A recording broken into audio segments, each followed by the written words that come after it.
इस route से कुछ आतंकवादी आने वाले हैं और हमारे जो 2 ऑफिसर थे वो अभी तक आए नहीं। आते ही होंगे सर, ये हाईवे थोड़ी है, जंगल के रास्ते हैं, आते ही होंगे धीरे धीरे। सही कह रहे हो सूबेदार।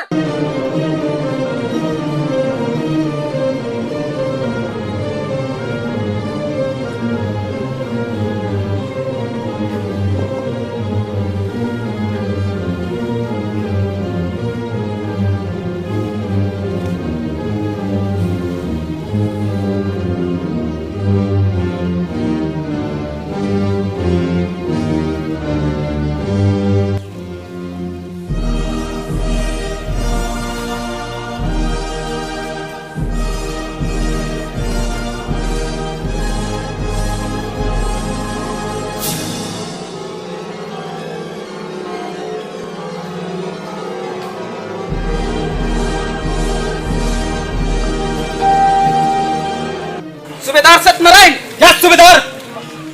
इसी जंगल में अपना 2 जवान तैनात किए थे, बट कहीं नजर नहीं आ रहा है। होंगे सर, बहुत भारी जंगल है, हो सकता है कहीं से दुश्मन तैनात हो जाए। इसी के लिए चौकन्ना होकर के हमारे 2 सैनिक ड्यूटी पे लगे हुए हैं सर। यस सर, चले देखते हैं आगे। ओके सर। जवानों, हमें ऊपर से ऑर्डर आया है, इस बार हिंदुस्तान को ऐसा तोहफा देना है कि दुनिया देखती रह जाएगी। जी जनाब, आपका ऑर्डर सर आंखों पर।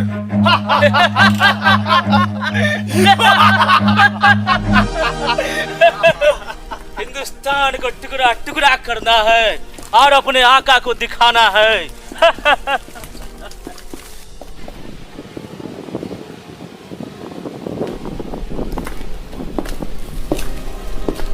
जय हिंद सूबेदार।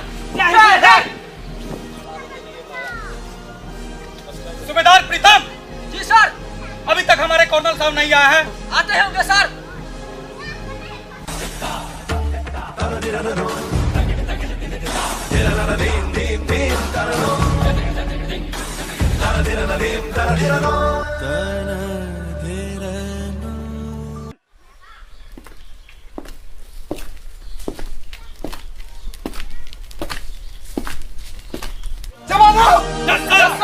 यहाँ का क्या पोजीशन है?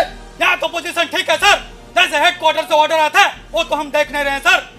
हो गया, क्योंकि हेडक्वार्टर से ऑर्डर आया है कि यहाँ पे कुछ नक्सली यहाँ से एंट्री लेने वाले हैं। सभी का आंखें एकदम बंद जैसा रहना चाहिए। यस सर। कोई भी आतंकी, कोई भी नक्सली यहाँ से इस बॉर्डर से क्रॉस नहीं करना चाहिए। सर। सभी अपने पोजीशन पे कायम रहो। यस सर। मूव।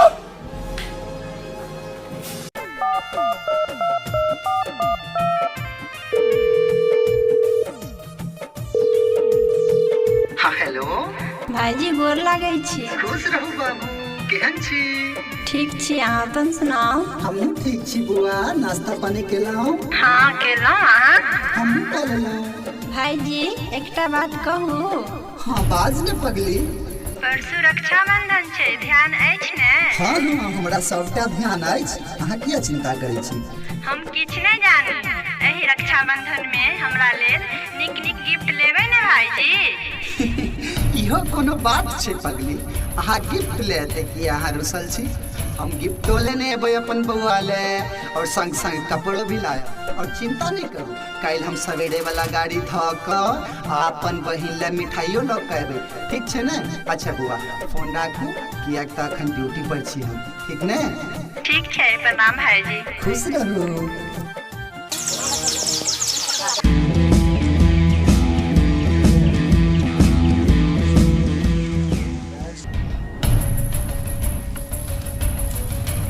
हुजूर, लगता है दुश्मन खड़ा है अपना। भाग दे साले को।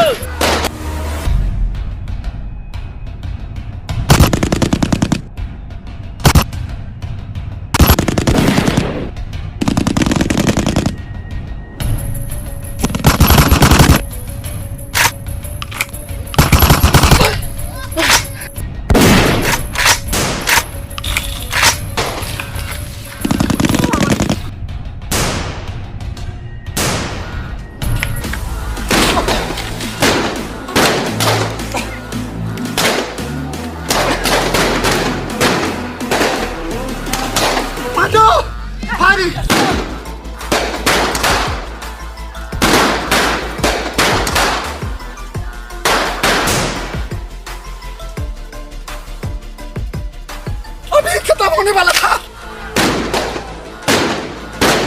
सर हम देखिए सर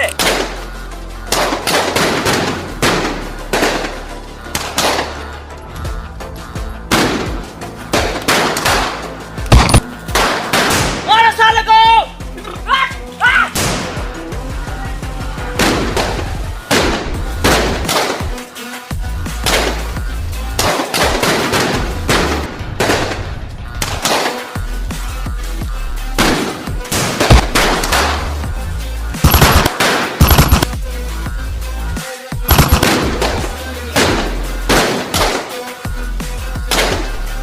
अब ये गोली खत्म होना था।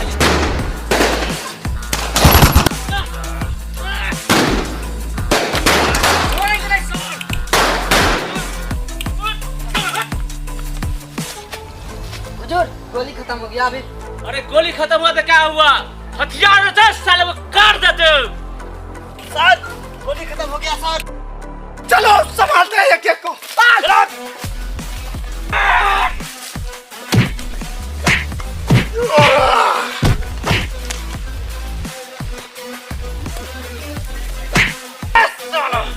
पीपर के पेड़ पे कौवा का घोंसला 10 साला हमारा हिंदुस्तान पे होक दिखाएगा उसके माँ की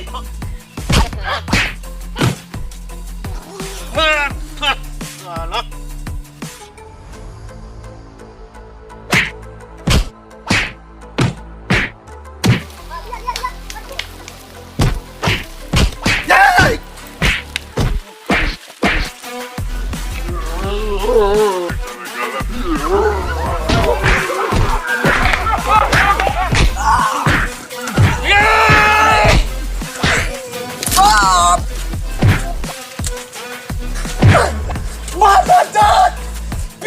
मारा सीने पे खाएगा।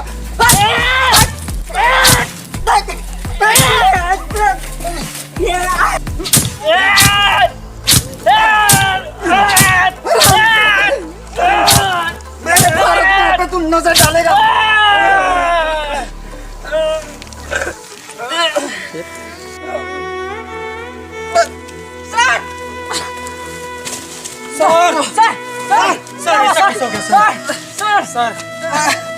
ऑफिसर भारत माँ ने मुझे अपने पास बुलाया। नहीं सर, नहीं सर, नहीं सर। ऑफिसर प्रीतम जी सर। वादा करो। वादा है सर। एकदम नहीं सर। तुम लोग मेरे से वादा करो। जी सर, वादा है सर। मैं अपने बहन का सर इकलौता भाई हूँ। नहीं सर, मेरे लिए मेरा बहन ही सब कुछ है। नहीं सर। वादा करो तुम लोग। वादा है सर, वादा है सर। जैसा मैं अपने बहन के और देखभाल करता था और अपने भाई होने का फर्ज निभाता था। यस सर। तुम लोग भी निभाओगे। यस सर। वादा करो। वादा है सर, लेकिन सर आपको नहीं जाने देंगे सर। नहीं सर, नहीं सर, नहीं जाने देंगे सर। नहीं होगा सर, नहीं ऑफिसर। नहीं सर।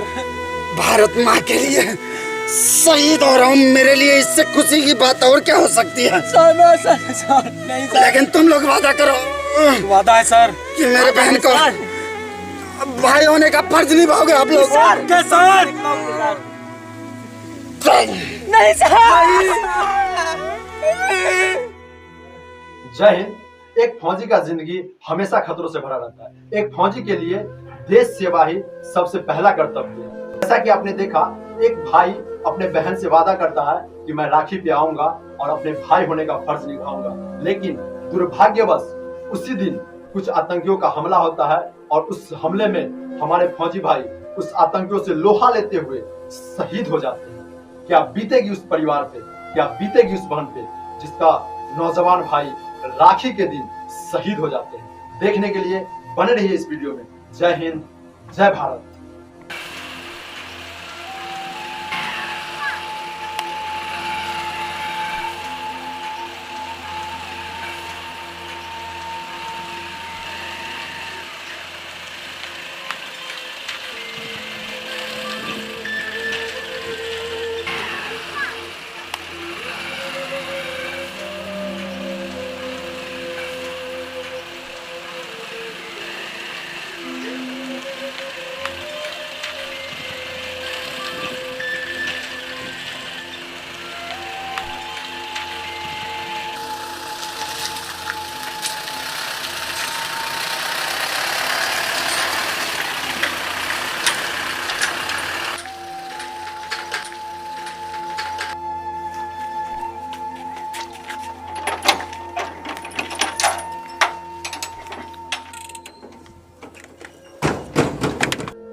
एते नहीं तू कान गे बहिनी नहीं हो तू एते गे उदास एते नहीं तू कान गे बहिनी नहीं हो तू एते गे उदास भाई बहन हमनी भेबो हे गे बहिन राखी के त्योहार भाई बहन हमनी भेबो हे गे बहिन राखी के त्योहार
विधाना के लिखल गे बहिनी जानै जग संसार विधाना के लिखल गे बहिनी जानै जग संसार भाई बहन हमनी भेबो हे गे बहिन राखी के त्योहार भाई बहन हमनी भेबो हे गे बहिन राखी के त्योहार